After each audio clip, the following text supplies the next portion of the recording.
JoJo's Blues Bar stood on the south edge of the French Quarter in a row of old Creole buildings made of decaying red brick, stucco, and wood. Inside, smoke streamed from small islands of tables, drinks clicked, women giggled, and fans churned.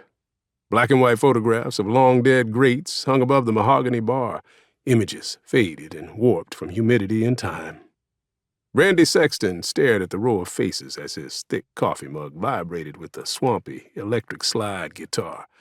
He tapped one hand to the music and held his coffee with the other. The buck-toothed waitress who'd brought the coffee shook her head, walking away. This wasn't a coffee place. This was a beer and whiskey joint. Order a mixed drink or coffee and you felt like a leper. JoJo's. Last of the old New Orleans blues joints, Sexton thought. Used to be a lot of them in the 40s and 50s when he was growing up, but now JoJo's was it. The Quarter was now just endless rows of strip joints, discos, and false jazz, unless you counted that big franchise blues place down the street. Sexton didn't. This bar was a New Orleans institution you couldn't replace with high neon gloss. The blues sound better in a venue of imperfection, a cracked ceiling, scuffed floor, peeling white paint on the bricks. It all somehow adds to the acoustics of blues. Sexton was a jazz man himself. He'd studied jazz all his life, his passion.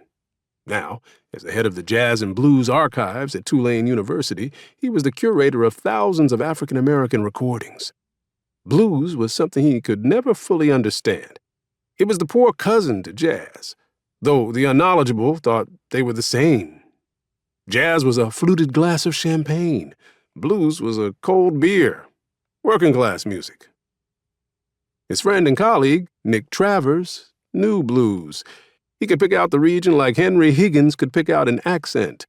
Chicago, Austin, Memphis, or Mississippi. Mississippi, the Delta. He sipped some more hot, black coffee and watched the great Loretta Jackson doing her thing. She was a big, beautiful woman, a cross somewhere between Etta James and Coco Taylor.